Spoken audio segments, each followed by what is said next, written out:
सर्वेभ्यो नमो नमः। आज इस आमुख पटल पर मैं आप सभी का हार्दिक स्वागत एवं अभिनंदन करता हूं एवं अपने सभी श्री गुरुजनों के चरणों में एवं सभी ज्येष्ठ भ्रातृजनों के चरणों में शत शत प्रणाम करता हूं एवं अपने सभी मित्रगण एवं सहपाठियों को सस्नेह नमन करता हूं। मैं नितिन त्रिवेदी केंद्रीय संस्कृत विश्वविद्यालय ज्योतिष विभाग लखनऊ परिसर सिद्धांत ज्योतिष शास्त्री तृतीय वर्ष का छात्र हूँ एवं अत्यंत हर्ष की बात है, आज इस आमुख पटल के माध्यम से हरिहर ज्योतिर्विज्ञान संस्थान द्वारा कार्यक्रम आयोजित होने जा रहा है एवं आज के इस कार्यक्रम का विषय है ज्योतिष शास्त्र के आलोक में पुरुषार्थ। सर्वप्रथम मैं आप सबको सूचित करूं, यह विषय बहुत ज़्यादा ज्योतिषीय नहीं है, यह एक सामाजिक प्रश्न है, सामाजिक शंका है। जैसा कि शास्त्र कहता है, अप्रत्यक्षाणि शास्त्राणि विवादस्तेषु केवलम प्रत्यक्षम ज्योतिषम शास्त्रम चंद्रार्कौ यत्र साक्षिणम। अर्थात अन्य जो शास्त्र हैं उनमें विवाद की स्थिति रहती है एवं ज्योतिष एक ऐसा शास्त्र है जो कि प्रत्यक्ष है, जिसका प्रमाण भगवान सूर्य एवं चंद्र साक्षात हम सबको देते हैं एवं सूर्य चंद्र आदि नवग्रह देवता आकाश में स्थित हैं। उन नवग्रहों का हम आप सबके जीवन में फल रहता है। उन शुभ अशुभ फलों को जानने के लिए समाज में आप सब ज्योतिषियों के पास जाते हैं। स्पष्ट है, नवग्रहों का हमारे जीवन पे फल होता है, उन फलों को हम भोगते हैं।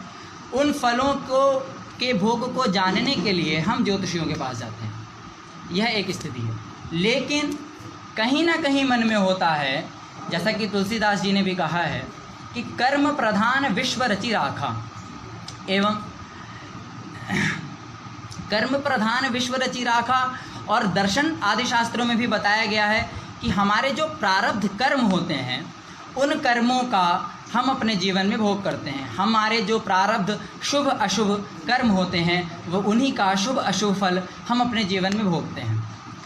अब मानव जीवन के ऊपर दो स्थितियां आ गईं कि एक तो वह सूर्यादि नवग्रहों के फल को अपने जीवन में भोगते हैं या फिर अपने प्रारब्ध के कर्मों को अपने जीवन में भोगते हैं, क्योंकि जो आत्मा होती है वह एक ही होती है, वह बस योनियों को परिवर्तित करती है। गीता में बताया गया है, वासांसि जीर्णा नियथा विहाय नवानि गृह्णाति नरोपराणि इति। ऐसी जिज्ञासा मेरे मन में आई। इस विषय को आप सबके समक्ष प्रतिपादित करने के लिए मैंने अपने ज्येष्ठ भैया श्री माननीय ब्रजेश पाठक भैया से इस विषय पर चर्चा की, ताकि यह शंका समाज में है और इसका समाधान इस लाइव के माध्यम से हम कार्यक्रम कर कर सबका समाधान करें। अस्तु, इसी क्रम को आगे बढ़ाते हुए अपनी परंपरा को निर्वाहित करते हुए कार्यक्रम के पूर्व में मंगलाचरण की इस प्रथा को अग्रसारित कर कार्यक्रम को आगे बढ़ाते हैं। अतः आप सब सावधान हो जाइए। हरि ओम सादासस्पाते मद्भूतं प्रियामिन्द्रस्य काम्यं सनिं मेधामया शिखग्गुस्वाहा जां मेधां देवगणाः पितरश्चोपासते तया मेधयाग्ने मेधाविनं कुरु स्वाहा मेधां मे वरुणो ददातु मेधा मग्निः प्रजापतिः मेधामिन्द्रश्च वायुश्च मे धान्धाता ददातु मे स्वाहा इदं मे ब्रह्मा चक्षतरञ्चोभे श्रियमश्नुतां मयि देवा दधातु श्रियमुत्तमां तस्यै ते स्वाहा अस्या जरासो धमा वर्तराः अर्चद्धूमासो अग्नयः पावकाः श्वितीचयः श्वात्रासो भूरण्यवो वनरेखदो वा यवो न सोमाः हरिः ॐ सूर्यः शौर्यमधेन्दुरुच्च पदवीं सन्मङ्गलं मङ्गलाः सद्बुद्धिं च बुधो गुरुश्च गुरुतः शुक्रः सुखं शनिः राहुर्बाहुबलं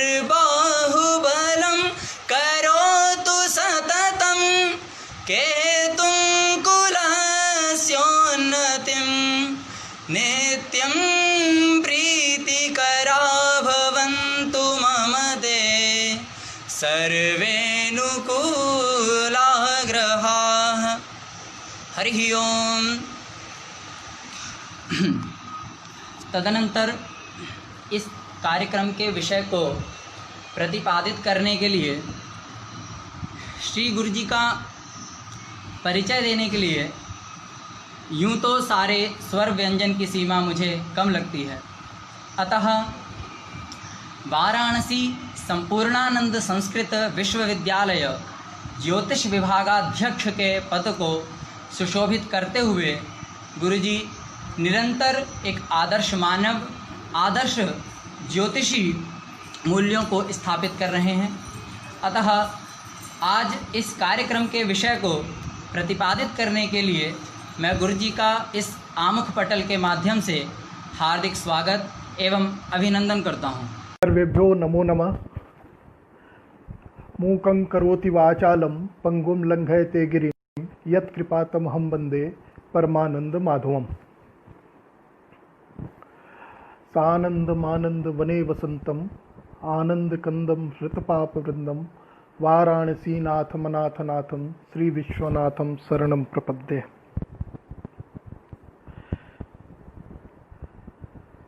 हरिहर ज्योतिर्विज्ञान संस्थान के तत्वावधान में आयोजित फेसबुक पटल पर यह विशिष्ट व्याख्यान माला के क्रम में आज ज्योतिष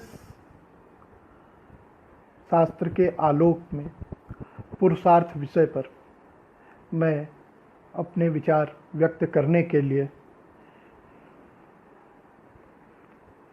यहाँ आपके समक्ष उपस्थित हूँ।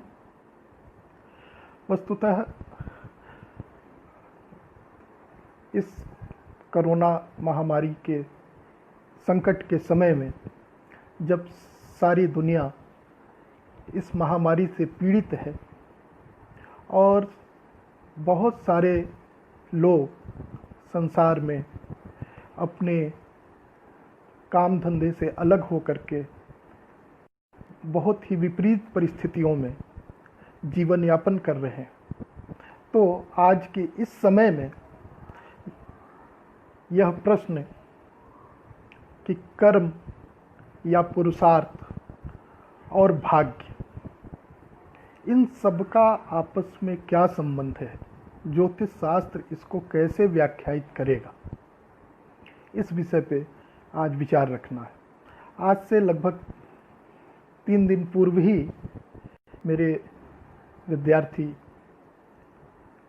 अच्छे वैदिक और ज्योतिष के अच्छे अध्येता नितिन ने मुझे फ़ोन किया और कहा कि गुरुजी आप इस विषय पर अपने कुछ विचार रखें। तो मैं यहाँ आज इस कार्यक्रम में सभी ज्योतिषानुरागियों का स्वागत करता हूँ, जो अभी देख रहे हैं और जो बाद में देखेंगे, मैं उन सभी का यहाँ अभिनंदन करता हूँ। वस्तुतः ज्योतिष शास्त्र के आलोक में पुरुषार्थ, यह विषय सुनने में जितना छोटा लगता है, वास्तव में यह विषय उतना ही वृहद है और इसे आधे 1 घंटे या 2 घंटे के व्याख्यान में समेटना बहुत ही कठिन कार्य है। पुरुषार्थ शब्द ही ऐसा है जिस पर अगर हम विचार करें, चिंतन करें तो कई घंटे तक इसकी चर्चा हो सकती है। और समस्त सनातन धर्म को संवाहित करने वाले, चलाने वाले जो शास्त्र हैं, उन सब में पुरुषार्थ का ही विवेचन है। वे सभी शास्त्रों में कहीं न कहीं किसी न किसी रूप में पुरुषार्थ का विवेचन किया गया है। पुरुषार्थ को हम बहुत ज़्यादा यहाँ अगर हम शास्त्रीय पक्ष पे न जाएं, क्योंकि यह एक सामान्य चर्चा है ज्योतिष के संदर्भ में, तो जो है यह जो पुरुषार्थ है इसे लोक में 4 भागों में पुरुषार्थ को बांटा जाता है, या लोक में 4 नामों से जानते हैं पुरुषार्थ के लिए: धर्म, अर्थ, काम और मोक्ष। यही जो है मानव जीवन का चरम लक्ष्य है, इन्हीं पुरुषार्थों का पालन करना या साधन करना। अब ज्योतिष शास्त्र और ये पुरुषार्थ, इनका आपस में कहाँ से संबंध बनता है? तो सबसे पहले ये समझना होगा कि यह ज्योतिष शास्त्र जो है इसका मानव जीवन से क्या संबंध है, या कैसे ये मानव जीवन को प्रभावित करता है। जैसा कि दर्शन की एक उक्ति है, हम सभी अक्सर सुनते और कहते रहते हैं कि यथा पिंडे तथा ब्रह्मांडे। जो कुछ इस पिंड में है अर्थात इस शरीर में है वही ब्रह्मांड में है, या ब्रह्मांड में जो कुछ भी है वह सब कुछ इस शरीर में समाहित है। जो आकाश में स्थित ग्रह हैं, नवग्रह जिनको हम अपने यहाँ मानते हैं, और जो अन्य पदार्थ हैं, ये सब इस शरीर में समाहित है। जिन 5 भौतिक पदार्थों से इस ब्रह्मांड की उत्पत्ति है, उन्हीं 5 भौतिक पदार्थों से इस शरीर की भी उत्पत्ति होती है। जब से यह सृष्टि उत्पन्न हुई, यह मानव उत्पन्न हुआ, तब से है ग्रहों के साथ उसी समय से इसका सीधा संबंध रहा है। और अगर देखें तो जितने भी आज का जो विज्ञान है, जिस प्रकार से परमाणु या अन्य पदार्थों से इस सृष्टि की उत्पत्ति को मानता है, जैसे सूक्ष्म परमाणुओं के मिलने से पदार्थ बनते हैं, उन पदार्थों से सृष्टि चलती है, ऐसे ही जो है यह शरीर भी सूक्ष्म परमाणुओं से, सूक्ष्म अवयवों से बना हुआ है, और वह भी उन्हीं पदार्थों से संबद्ध है, उन्हीं जिनसे ग्रह नक्षत्र संबद्ध है। इसके बाद यह जो अगर हम शरीर को देखें तो जो सनातन धर्म है हमारा, यह सबसे पहले विश्वास करता है कि आत्मा अमर है, और इस आत्मा के माध्यम ही कोई भी जीव 84 लाख योनियों में भ्रमण करता है। अर्थात एक व्यक्ति के कई जन्म होते हैं, अलग अलग जन्म लेता है। तो यह जो जन्म लेने की प्रक्रिया है, इसमें हर जन्म में व्यक्ति वह कुछ न कुछ कर्म करता है। जब उसका शरीर है, जो उसके शरीर का धर्म है, उस कर्म को वो करता है। तो यह जो कर्म है, इन्हीं कर्मों का जो परिपाक है, जो फल है, वह जो होता है, वह फल व्यक्ति मात्र एक ही जन्म में उसका भोग कर ले, ऐसा संभव नहीं हो पाता है। इन कर्मों के फल को भोगने के लिए व्यक्ति को कई जन्म लेने पड़ते हैं और यह प्रक्रिया तब तक चलती रहती है जब तक कि व्यक्ति का पुरुषार्थ का जो चरम लक्ष्य है मोक्ष, वह मोक्ष नहीं हो जाता। कि ये मानते हैं शास्त्र कि आत्मा जो है वह परमात्मा में विलीन हो जाती है। आत्मा का जब तक अस्तित्व समाप्त नहीं हो जाता है तब तक जो है व्यक्ति के कर्म फल भोग की। और यह ज्योतिष शास्त्र है क्या?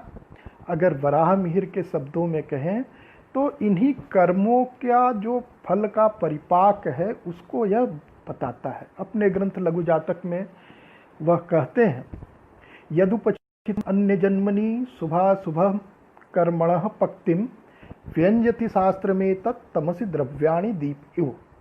अर्थात जो अन्य जन्मों में व्यक्ति ने शुभ और अशुभ कर्म किए हैं उन्हीं कर्मों का जो परिपाक है वह यह ज्योतिष शास्त्र बताता है।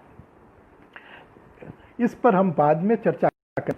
अभी थोड़ी सी चर्चा पहले कर लेते हैं कि सीधे सीधे ज्योतिष शास्त्र पुरुषार्थ अर्थात धर्म, अर्थ, काम और मोक्ष, इनसे ये कैसे जुड़ा है।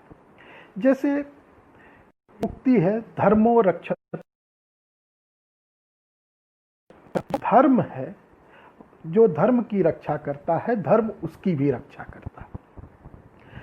तो धर्म की रक्षा के लिए जो धर्म है वह क्या है? जो श्रुति वचन है, वेदों का जो वचन है उनका जो पालन है, उनके द्वारा जो बताए गए कर्म है, उनका जो व्यवहार है वह धर्म की रक्षा के लिए आवश्यक है। और वेद के जो कर्म है वह आश्रित है काल पर, और काल का ज्ञान कराता है कौन? ज्योतिष। क्योंकि काल विधायक शास्त्र कहा गया है ज्योतिष को।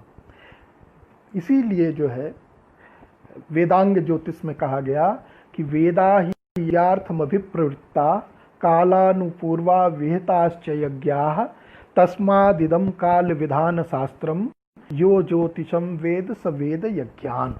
अर्थात जो इस काल विधान शास्त्र को जानता है वही सही सम्यक रूप में वेदों को प्रतिपादित कर सकता है। वेद विहित जो कर्म है, यज्ञ है, अनुष्ठान है, वही व्यक्ति कर सकता है जो ज्योतिष को जानता है।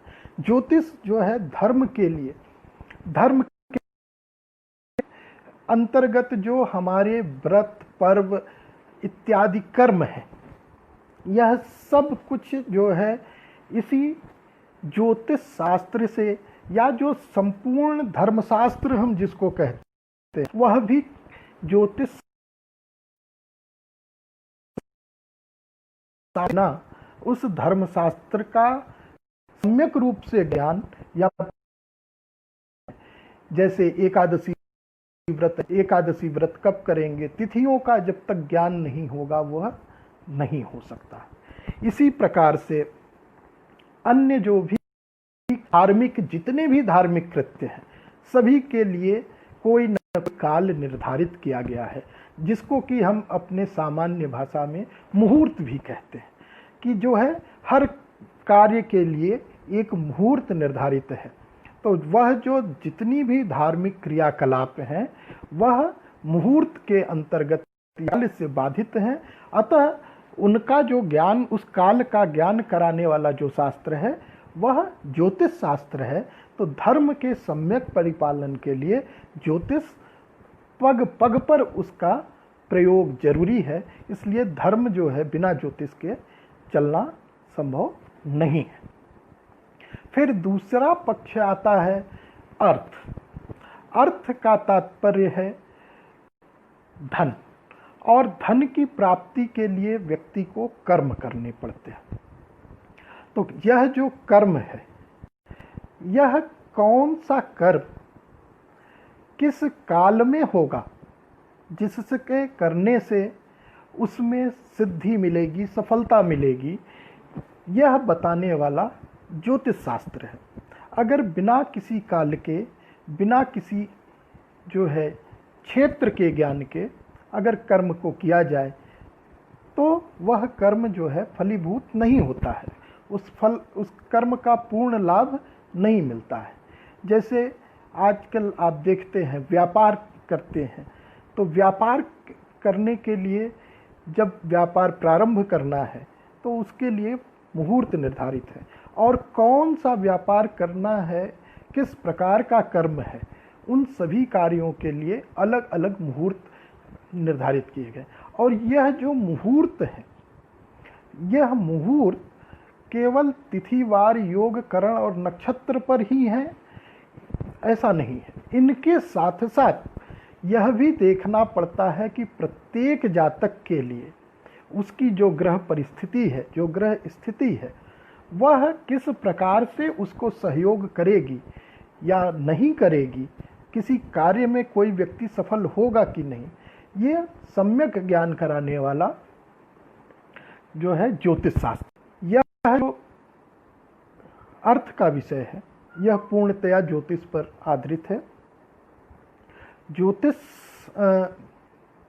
शास्त्र में किस व्यक्ति को कौन से कार्य करना चाहिए, अर्थात किसी व्यक्ति की जीविका का क्षेत्र क्या हो, यह जो है जीविका का निर्धारण ज्योतिष शास्त्र के द्वारा सम्यक रूप से किया जा सकता है।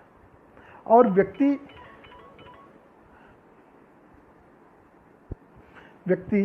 जो है इस प्रकार से जीविका के निर्धारण अपने कर्म को प्रतिपादित करते हुए अर्थ का उपार्जन कर सकता है। और तीसरा जो विषय है वह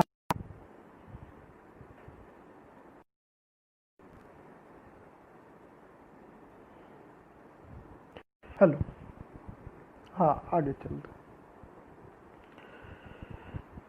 फिर इसी क्रम में तीसरा विषय है काम। काम का जो है मानव जीवन में अत्यंत श्रेष्ठ स्थान बताया गया है, और काम का जो प्रमुख लक्ष्य है मानव जीवन का, वह है संतानोत्पत्ति करना। काम के संबंध में ज्योतिष शास्त्र में अनेक प्रकार से व्याख्याएं की गई। पहले तो विवाह करते हैं, उसमें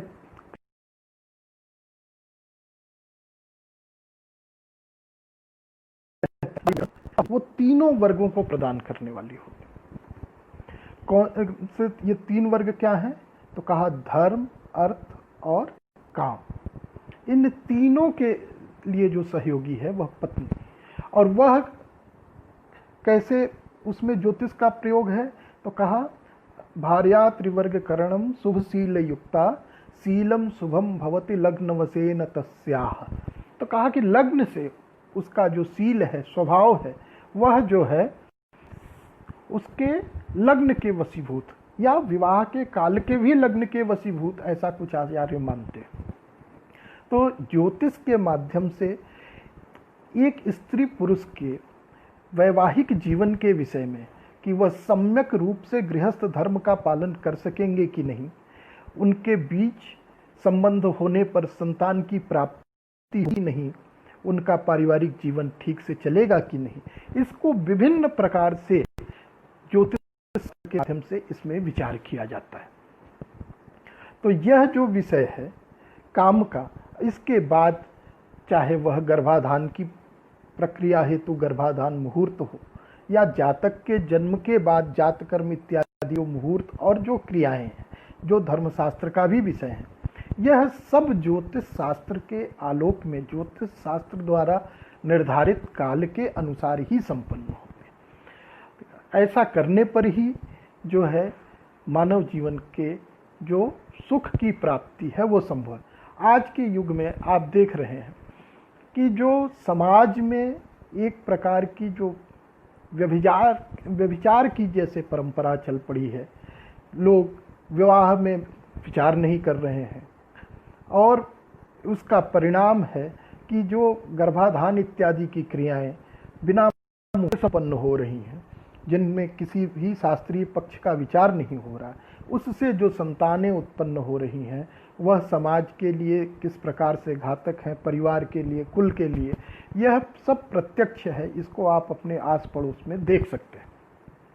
तो ज्योतिष के माध्यम से समाज में जो बहुत सारे कुसंस्कार उत्पन्न हो रहे हैं, इनको भी दूर करना संभव है अगर हम सम्यक रूप से ज्योतिष शास्त्र को उसमें लें। और फिर तीसरा जो विषय है, चौथा जो विषय है, वह है मोक्ष। मोक्ष जो है, अब मोक्ष में ज्योतिष का क्या है, क्योंकि मोक्ष को सामान्य लोक में ये माना जाता है कि यह व्यक्ति की साधना, पूजा पाठ, व्रत इत्यादि का विषय है।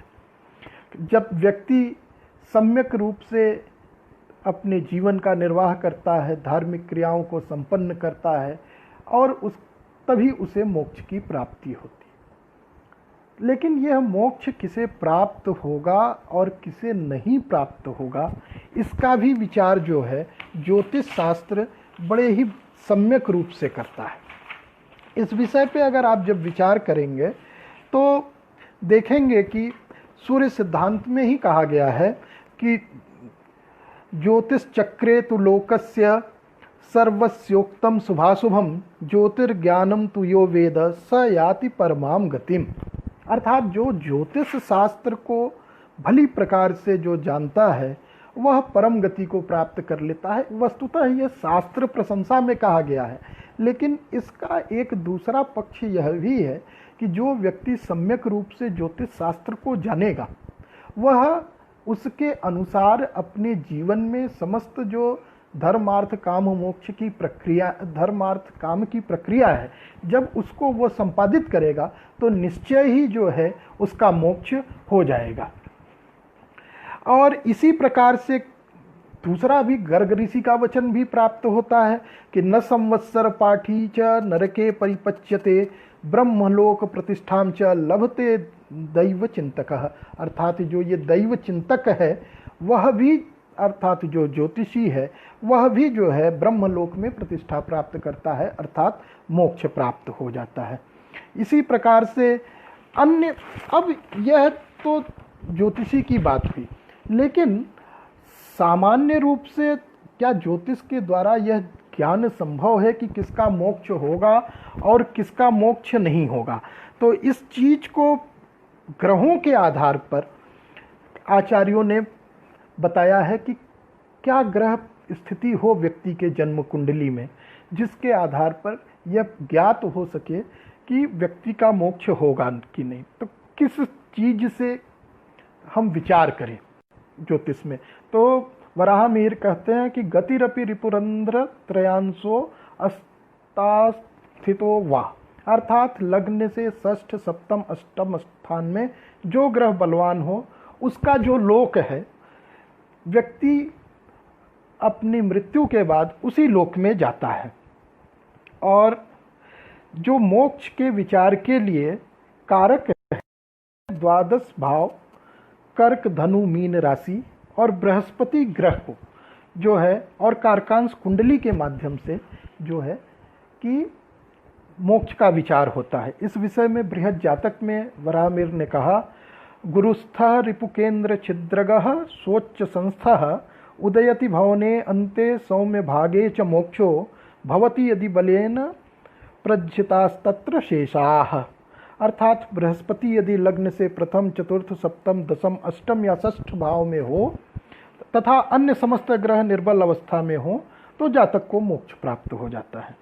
इसी प्रकार से अन्य आचार्यों ने भी जो है इसी बात को कहा है।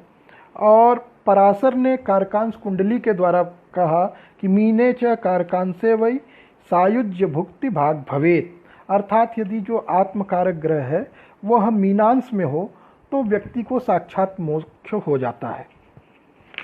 और इसी प्रकार से कारकांसाद व्यय केतौ शुभ खेटैर्युतेक्षिते तदापि जायते मुक्ति सायुज्य पद माप्नुयात्। पराशर जी कहते हैं कि जो कारकांश में जो है व्यय में केतु हो और शुभ ग्रहों से देखा जाता हो तो व्यक्ति को सायुज्य प्राप्त होता है, अर्थात उसको मोक्ष हो जाता है। और यदि इसी प्रकार में से अथवा कोदंडे कारकांसात व्ययसिखी शुभ ग्रहेण संदृष्टे कैवल्य पद मवाप्नुयात्। और जैमिनी ने भी कारकांश कुंडली के द्वारा कहा कि उच्च धर्म नित्यता कैवल्यंच, अर्थात और केतु कैवल्यम, अर्थात कारकांश से यदि द्वादश में केतु हो तो भी व्यक्ति की मुक्ति हो जाती है। इस प्रकार से हम देखते हैं तो ज्योतिष शास्त्र जो है मोक्ष का भी विचार करता है। वस्तुतः मोक्ष का जो विचार है वह मुख्य रूप से जो है धर्मशास्त्र का जो है दर्शन का विषय माना गया है, लेकिन यह ज्योतिष भी इसका विचार करता है जो है ग्रहों की स्थिति के जन्म कुंडली के माध्यम से। यह तो एक सामान्य रूप से मैंने आपको ज्योतिष शास्त्र को धर्म, अर्थ, काम और मोक्ष के रूप में बताया। लेकिन जो हमारे शिष्य हैं नितिन, इनका प्रश्न जो था वह दूसरा था। अब मैं उस प्रश्न पे आता हूँ और इसी चर्चा अब मैं सामान्य करूँगा, शास्त्र से थोड़ा हटके। कहा कि इन्होंने अभी शुरू में मंगलाचरण से पहले प्रश्न ही उठाया कि सूर्यादि ग्रहों का फल होता है कि प्रारब्धादि कर्मों का फल होता है। वस्तुतः अगर देखा जाए तो दोनों में कोई भेद नहीं। फल जो है सूर्यादि ग्रहों के द्वारा प्रदान किया जाता है, लेकिन वह हमारे कर्मों के अनुरूप होता है। वस्तुतः कर्म जो है, सबसे पहले यह समझना है कि कर्म है क्या। तो कर्म जो है तीन प्रकार के माने गए: संचित, प्रारब्ध और क्रियमाण। संचित कर्म वह है जो पिछले जन्म जन्मांतरों से लेकर अभी तक के जो हमारे कर्म है, जो कुछ भी हमने किया है, उनका जो एक फल है उसको संचित कर्म या वो कहते। और जिन संचित कर्मों में से जिन कर्मों के फल का भोग शुरू हो चुका है उसको हम प्रारब्ध कहते हैं, जिसका फल हम भोग रहे होते हैं वर्तमान में, वह सब जो है हमारे प्रारब्ध हैं। और अंतिम है क्रियमाण कर्म। क्रियमाण कर्म वे कर्म हैं जिन कर्मों को हम अभी कर रहे हैं या जिनको हम भविष्य में अभी करेंगे। तो इन जो है तीन प्रकार के कर्मों को ज्योतिष शास्त्र में जानने की एक विशिष्ट पद्धति है। वह पद्धति क्या है? वह पद्धति है कि जो संचित कर्मों का फल होता है उसको हम देखते हैं व्यक्ति की गर्भाधान कुंडली या जन्म कुंडली के माध्यम से, क्योंकि ये दोनों प्रकार की कुंडली जो है व्यक्ति के संपूर्ण जीवन को व्याख्यायित करने के लिए प्रायः सभी आचार्यों ने माना है। तो जो संचित कर्मों का फल है वह हमारी जन्म कुंडली में जो हमारे जन्म के समय ग्रहों की स्थितियां बन जाती हैं वह हमारे संचित कर्मों के अनुसार होती है और उनका फल जो है हमें, और प्रारब्ध जो हम भोगना शुरू करते हैं वह प्रारब्ध का जो फल होता है वह हम ज्ञात करते हैं दशाओं के माध्यम से। किस ग्रह की दशा हमारे जीवन में प्रारंभ होगी हमारे जन्म के समय, यह निर्भर करता है हमारे प्रारब्ध पर। प्रारब्ध कर्म जो हमारे हैं कि हमें प्रारब्ध का भोग कैसे करना है, और इस बात का जो ज्ञान है वह ज्योतिष शास्त्र हमें हमारे दशाओं के माध्यम से, चाहे वह विंशोत्तरी हो, अष्टोत्तरी हो, योगिनी हो, किसी भी प्रकार की जो दशाएं, 42 प्रकार की दशाओं का वर्णन अपने ग्रंथ बृहत् पराशर होरा शास्त्र में आचार्य पराशर ने किया है, ऋषि पराशर ने किया। लेकिन जो लोक में है, व्यवहार में है, हम प्राय विंशोत्तरी, अष्टोत्तरी और ज़्यादा से ज़्यादा योगिनी का ही व्यवहार करते हैं। तो इन दशाओं के माध्यम से हमें यह ज्ञात हो जाता है कि किस काल में हमें किस प्रकार के फल, हमारे कर्म फल प्राप्त होंगे। और जो हमारे वर्तमान जो कर्म है या जो क्रियमाण कर्म है, इसका जो फल सद्य हमें प्राप्त होता है वह हमें प्राप्त होता है गोचर, ताजिक और प्रश्न के माध्यम से। तो जो गोचर है, ताजिक है, प्रश्न है, इनके द्वारा जो हम फल प्राप्त कर रहे हैं यह हमारे क्रियमाण कर्मों का फल है। और देखिए, यह पंक्ति शास्त्र में अक्सर मिलती है कि अवश्यमेव भोक्तव्यम कृत कर्म शुभाशुभम। तो जो भी हमने कर्म किए हैं, चाहे वो शुभ कर्म हो, और वह उनका फल हमें भोगना है। तो यह जो संचित प्रारब्ध और क्रियमाण कर्मों की जो एक प्रक्रिया है, इस कर्म के माध्यम से हमें ज्योतिष शास्त्र के माध्यम से ज्ञात हो जाता है कि फल भोगना है। और एक पंक्ति तो यहाँ तक मिलती है कि ना भुक्तम क्षीयते कर्म कल्प कोटि शतैरपि। कहा कि 100 कल्पों में भी जो हमने कर्म किए हैं, अगर भुक्त नहीं है, उनका फल नहीं हुआ, तो वो उनका क्षरण नहीं होता, अर्थात हमें जन्म जन्मांतरों तक अपने कर्मों का फल भोग करना ही है।